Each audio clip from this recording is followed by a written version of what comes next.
Hey everybody, welcome back to EraBody's podcast. I'm your host Ricky. And I'm Carol. We have a special guest in the building today. Introduce yourself, man. Feed the people, the movement. I'm Bob. All right, feed the people. Welcome to the podcast. Yeah, welcome, man. It's good to have you. Man, thank y'all for having me. We appreciate you. I'm glad to be here. Yeah, it's amazing.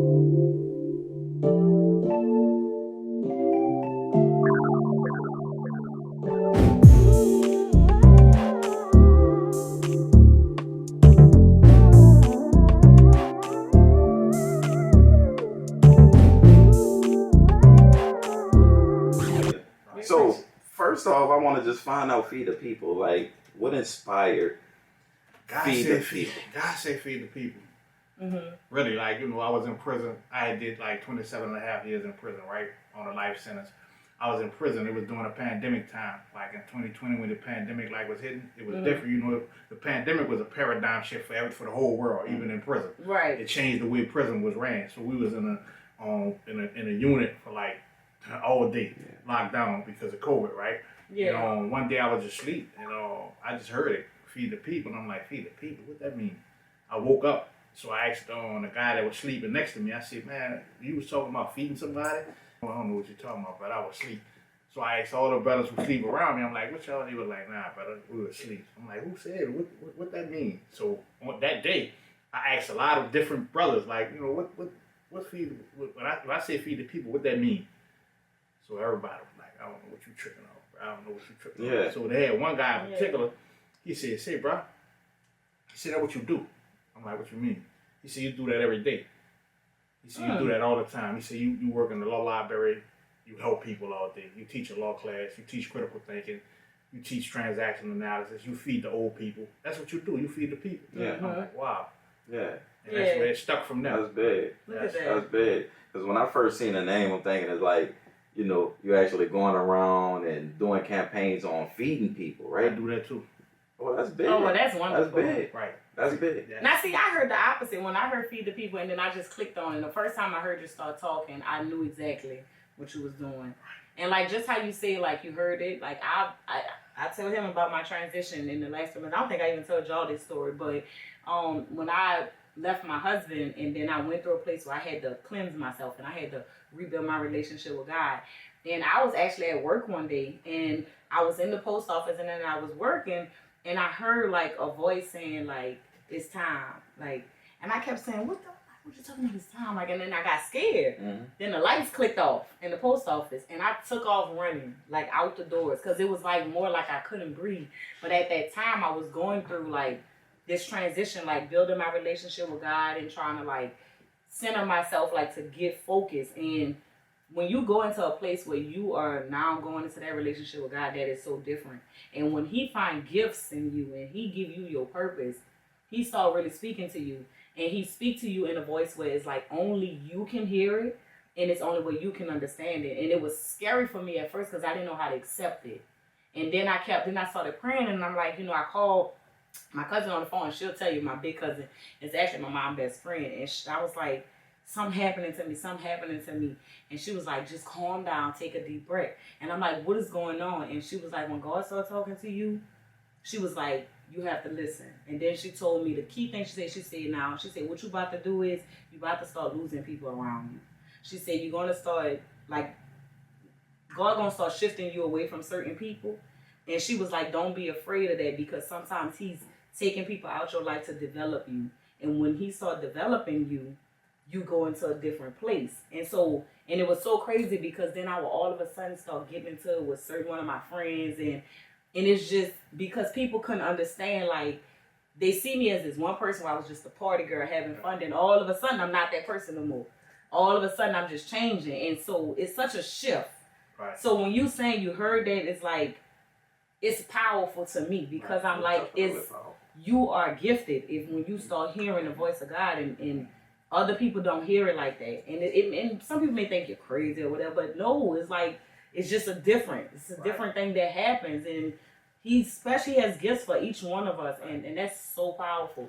So you saying that, I'm just want to let you know, I appreciate hearing it. And I'm glad you serving your purpose because that's what it's all about. Like serving your purpose with God. And I mean, Definitely. Man, Black man. it's beautiful. Black man, that's beautiful. Man.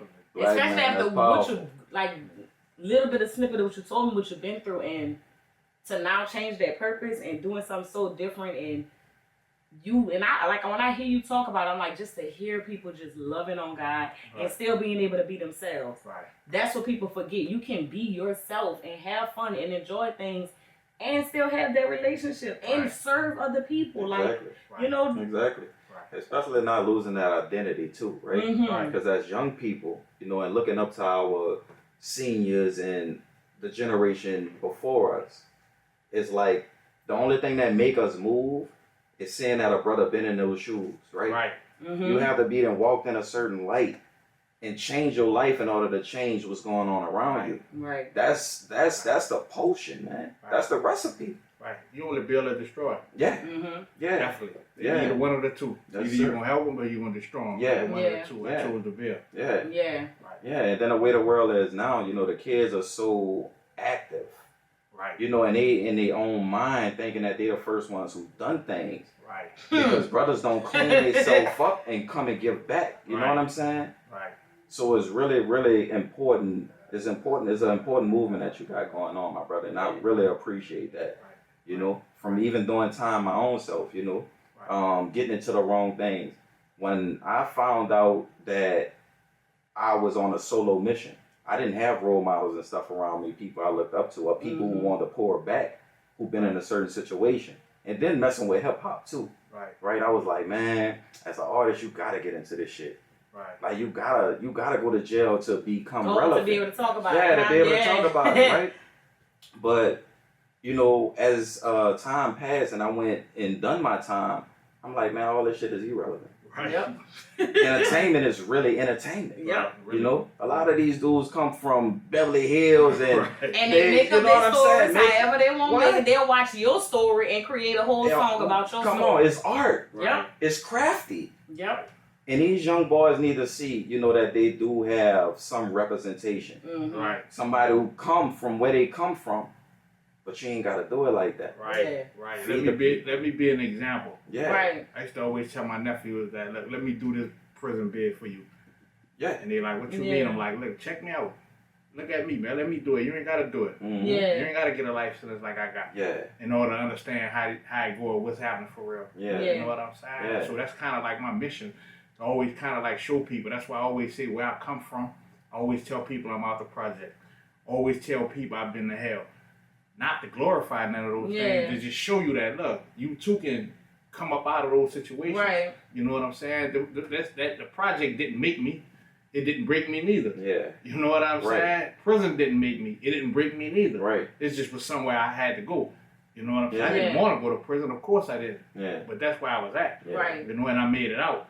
So I'm always going to tell my story. Because I got Yeah. a whole bunch of other brothers that's in prison that wishing they was in this position right here to be able Right. to tell some kind of story. Yeah. Tell something. Yeah.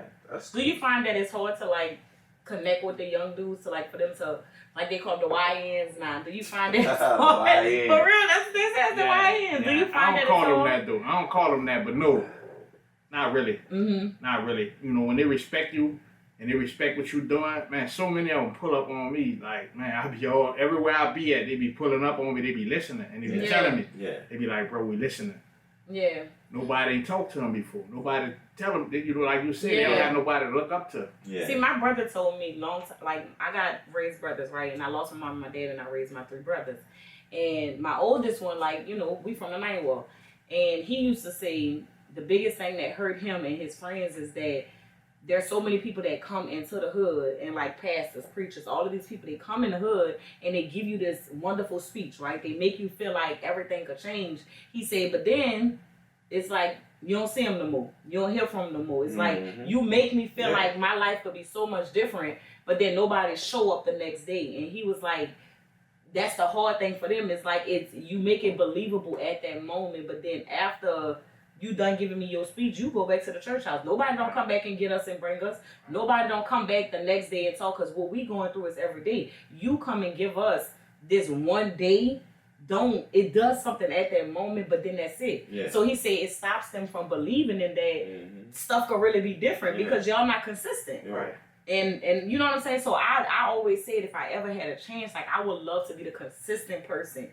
That even if it's one person, even if it's one dude I could save, one guy I could save, like I just want to be the person that stay consistent. Cause he said so many people don't stay consistent. That's why I was asking you that, because everybody know like that, you know, they get that feel good feeling. It's like going to church on Sunday. You know how we feel so fulfilled on that Sunday, and then after we leave out, the rest of the week is like Yeah. you gotta get recharged, like and you forget over time, and it's like, dang, what happened? And then you gotta go back on Sunday to get recharged again, and then it's them days you don't go. Then what? You know? Right. So it's like, how do we be consistent? Like, how do what could change to make consistency, especially with that kind of stuff? Yeah, you gotta consistency. You just gotta keep at it. You know, you really gotta be passionate about what you're doing. And you really gotta mean it. If you mean it for real, you're gonna show itself. Right. I'm always a person that don't tell me about it. Show it to me. Right. Because I ain't gonna tell you about it. I'm gonna show it to you. Mm-hmm. I ain't gonna complain about nothing I ain't gonna do nothing about. Thank you. Right. I agree with that. I ain't gonna be saying, look, this what they need to do, and I ain't doing it. Right. Woo. Right. I'm gonna do it. Yeah. That's what I always was a doer. I do things. If I don't do it, I get frustrated. Mm-hmm. Yeah. You know what I'm saying? Yeah. I was like I said, I was in prison. And then not one time I felt like I wasn't going to get out. Nobody told me I was going to get out. I had a life sentence. Yeah. But guess what? I was in the law library every day. Consistency. Yeah. Doing it every day. And then I was blessed to be free. I know that's right. So what happens once you reach your plateau, right? Because I see you go around and you always feeding the people. It's knowledge. Right. It's feeding the people food. Right. But what happens once you are blessed? Because the day is coming, right? The day is coming. So what you about to be blessed beyond your imagination. Right. I'm already blessed beyond my imagination. Beyond that imagination, right? What happens to the people from there? I'm with him. Like, it's like, because the reason I ask that, because when certain people get financially in a certain situation, the environment start to change, right? They don't visit the same places that they normally visit. Right. Like, I'm from the Project 2. I'm from the St. Bernard Project. I'm a project boy. And the same thing you was talking about a little while ago, Carol, was how these one-time events take place and then you're left empty. We had this thing called Super Sunday where they used to come. Everybody used to know the word was spread through word of mouth. They came with a big truck. They came with games. I got baptized 10 times. Yeah. Because every time they came, I just felt like, it was just something to do. Right. But I didn't know spiritually what was happening to me, right? And then once they got to this certain level from getting the audience that they needed, they left. Right. They never came back. Mm-hmm. And we were still expecting that. Yeah. So my question to you is, once you get to that level, what do you see yourself? Do you see yourself still indulging in the same activities? Or you one of them people gonna switch up on the community? You know what I'm saying? I'm glad you said that, though. I'm glad you explained it because I felt it. I felt it from the beginning. Look, when I was in prison, I told one of my friends, I said, I'd rather have 1 million relationships than $1 million. Mm-hmm. I'd rather touch 1 million lives. Me too. I'm on a journey to touch 1 million lives. Yes. I'm on a journey to understand it all, so I'll be forever learning. God said feed the people. God said feed the people, and feeding the people means just that. Yes. And I don't believe that I'll never be finished feeding the people until God said I'm finished feeding the people. Right. And feeding the people is a movement, bro. It's more like what y'all doing with the youth. Yeah. That's feeding the people. If you're going to literally feed the people, if you teach somebody something that they don't know and they can use it to their benefit in some kind of way, that's feeding the people. Mm-hmm. God give us these gifts, not for us, for us to be able to feed the people. Yep. Yeah. So that would never stop. I can't stop feeding the people because the people going to forever be hungry. Yep. That's why I'm consistent every day. Every day. If you follow me, you're going to see it every day. God said feed the people, so it's lunchtime. Yeah. What's the word of the day? Because that's encouragement. I get encouragement from people. Mm-hmm. I get encouragement when people tell me, man, look, I'm listening to you, man. I feel you. When somebody inboxing me and be like, look, bro, I got this kind of problem, whatever it is, I get all kind of things from all kind of people. But guess what? God said feed the people. Yeah. I think if it was up to me, it probably be different, but God said it. Yeah. That was a mandate. I appreciate that. Definitely. I appreciate that. Definitely. I appreciate you, black man. Listen, and I fully understand what you mean, because I always say, like, I'd rather be able to help and save people than to let it be all about money. And I even listen to, like, the guy Pastor Mike, and Pastor Mike preached that so much. And he always say, even like with offerings and stuff, he say, I don't. It's something that we do and we're supposed to do, but I'm never gonna make it all about that. He was like, because I'd rather be able to save people and teach people and show them than more worried about the money. Because if it's meant for a financial gain, it's gonna come. Yeah. If God say it's for you, you gonna have that. Right. The resources is gonna come to you. Yeah. You're not gonna have to chase certain things, because God gonna lay right in your lap, just like with us. Oh, that's what you know, when we started this podcast, this was just something I mentioned, but I had a purpose for it. So it's like, my purpose lay with your purpose, and then now we're doing what we're doing. Yeah. And then whatever is meant is gonna come. So I'm like, I'm with you on that when it's like, man, saving people and teaching people just how to do things different, how to talk different, how to encounter situations different is so much more. And the love and the know God is real. Yeah. Like to know, I want people to know He is so real. I totally agree to everything, you know. Yeah. But I done also been around people who just turn their back. You know what I'm saying? Who will really look at you and be like, they never even knew you. You know? Let me tell you something, brother. I was in prison, and I was studying the law, right? And I was doing the law, and I had a brother that taught me the law, that taught me a whole kind of different things about the law. And he told me, he said, "Bro, don't waste your time with these dudes, bro. Get yourself out of prison." And I said, "Damn, what if you wouldn't waste your time with me?" Right. Yeah. They had a lot of brothers that used to be like, "Bro, why you giving it to them for free?" I'm like, "Because I got it for free." Right. Only thing I'm asking them to do is to learn how to read a case. Come to the law library. Let me learn how to use the law library. Learn how to talk to me about your situation. That's the only thing I'm asking for you. For you to come learn this language, this lingo, learn these different things so we can communicate about your situation. You know what I'm saying? Yeah, you know, that's what it is for me. Yeah. Yeah. That's a blessing. That's a blessing. That It's to is. want to do things and to want to make people knowledgeable and don't always have to put a price tag on it. I think that's a beautiful thing. And that's like when you say you going places, that is going only because your purpose is literally to serve others. And God give us our gifts. Our gifts are not for us. Our gifts is for others. Our destiny is for us. You know what I mean? But our gifts are for others. Like we given these certain things and these certain talents to be able to do for others. And I think people that's why success could be so weird, because when you do start getting big, they get a selfish mind. And it become all about them. Yeah, it's all about me, what I could do with it. And it's like you forgetting the purpose. You're forgetting the way you started, where you come from. And so you'll get everything that you want and never be satisfied.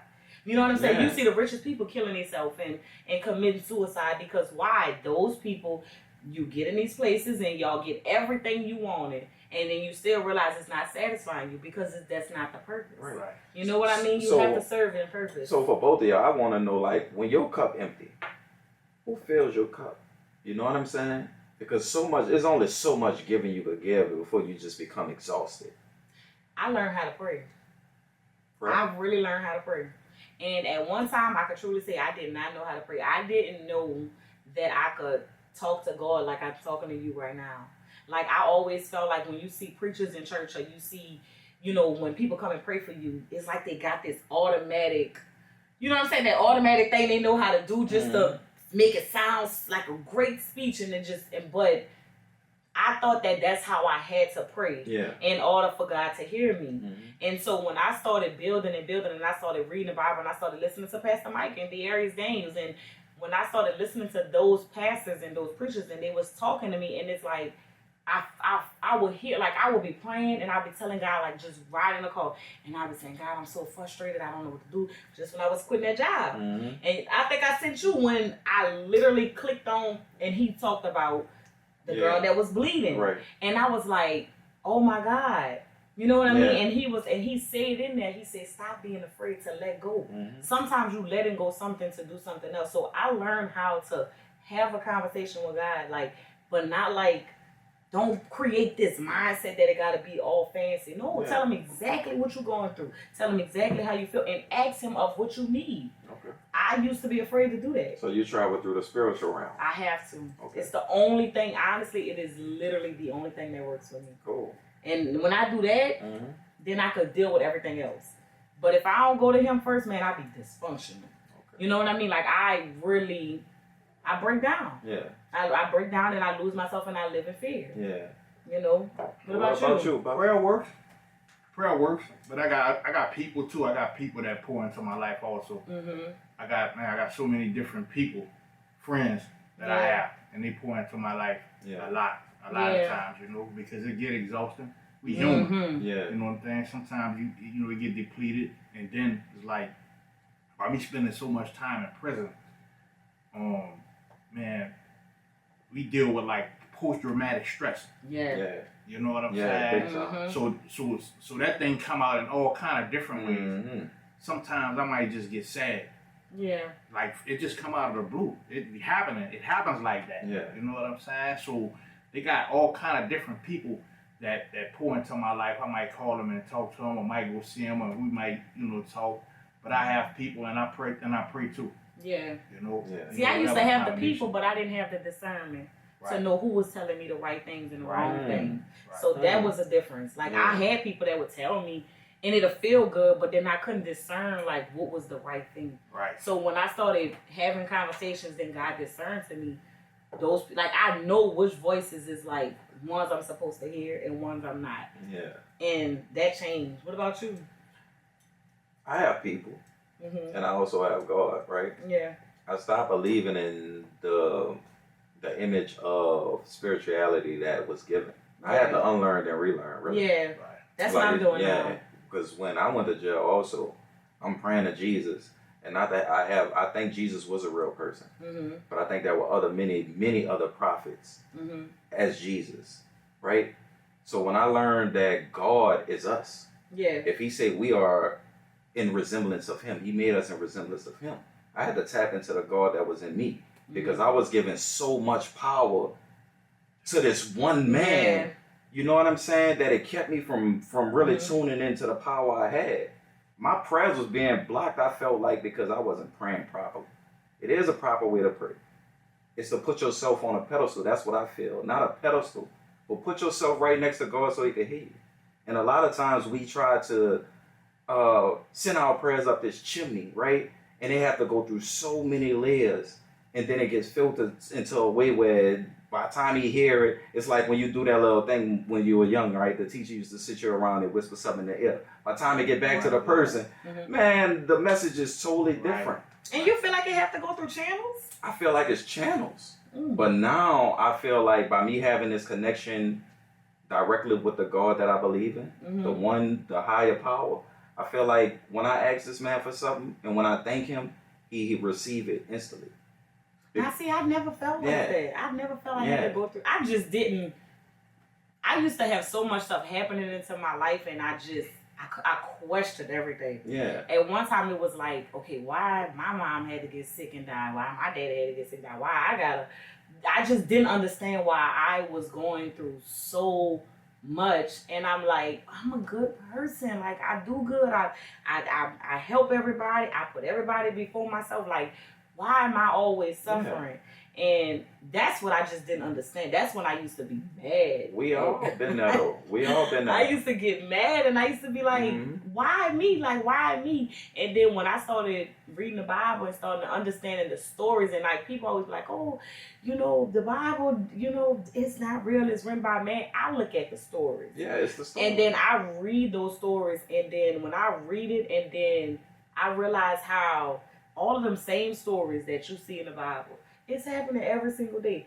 It to me, it's some truth. It's a lot of truth, and if it's all those things that was going on back then, and it's still happening to this day, how is it not real? Yeah. How are those stories not happening? When they said that woman was bleeding for 12 years, I felt like that. Yeah. Like I felt like I was just constantly bleeding and bleeding and bleeding. But then when I started building my relationship with God, and I started praying different, and I understood why somebody got to go through something to tell something. Exactly. How can you help somebody? I mean, you can help, but how can you truly help genuinely somebody if you ain't been through nothing? How could you? Like, how can I give you something if I ain't never been through nothing? Exactly. I can't tell you nothing about prison. I ain't been nowhere near, won't go. But there's some young brothers that been there, got out, going back and forth. Right. You done been there to the point that I'm gonna tell you what's going on in there. Right. Now, if you hear all this and you still won't go, Right. go on about your business and do what you're gonna do. But I'm letting you know, this is what you're gonna experience. This is what you're gonna go through. I'm telling you, it was hell. Right. I'm telling you, it was hell. Right. But Now, if you want to go sit and burn it. Right, but that's gonna be your choice. But the real one's always there too when you fall and collapse. You know what I'm saying? Yeah, they real ones don't are. give up. Right. You know, because some people need to relearn, but the only way they learn is to go through the situation, and then they start seeking different information. You know what I'm saying? From a brother who resemble their lifestyle. Right. But that's why I say you gotta be the people that get there has to be. That's why I told you when I said I was mad. I didn't realize I was one of God's examples. Yeah. You know what I'm saying? Right. I'm the person that can help people who going through losing their parents and raising children that are not their own and going through, it's a lot of other stuff. I don't want to go there right now, but it's just so much that I went through and I didn't understand why. Yeah. Now I get it. Now I understand. You know what I'm saying? And I'm pretty sure with you, like now you hate your head to go through it. Sometimes you be like, I don't want to be the example, God. Like, look, I don't want it. But then when you meet that one person and you change their entire life, that feeling, what it do for you, how it change you, man, it's like, damn, I get it. Yeah. Because when you get fulfilled by other people, that's a whole different type of gift. Right. You know what I'm saying? That's an unselfish mind. Yeah. Those unselfish people is like power. So, I mean, we got into so much. Yeah, we did. I mean, so what's next for Feed the People, right? I mean, we know some of the things on your plateau, but I know it's always a next level. And we want to find out first on EraBody's podcast on what my dude Buff got coming up next. Continue to feed the people, brother. Continue to feed the people. Just trying to keep expanding.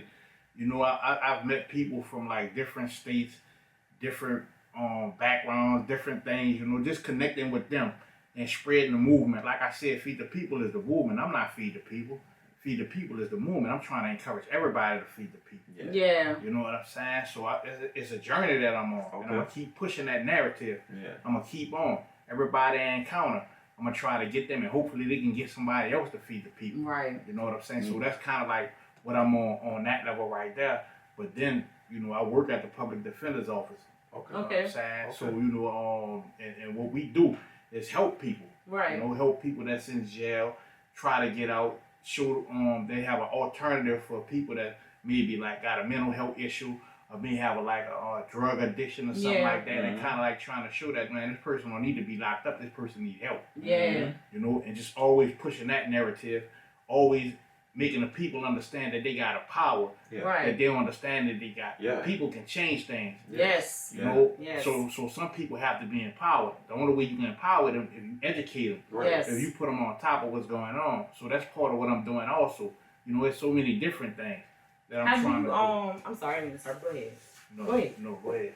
I want to say how you deal with the negative, like the negativity, because I know there's negative things that come your way, and there's a lot of people that try to discourage you or stop you from doing, or even maybe just contradict everything that you say. How do you deal with that? Man, I ignore them and keep it moving. I really do. I'm telling you, I've been in the worstest place with some of the worstest people. You know what I'm saying? So I've learned how to just like not even pay attention to a lot of different things. Yeah. Not even give it my energy. Okay. You know, one day I did a message of the day with somebody. Yeah. And you know, they say what they said. Somebody didn't like what they were saying.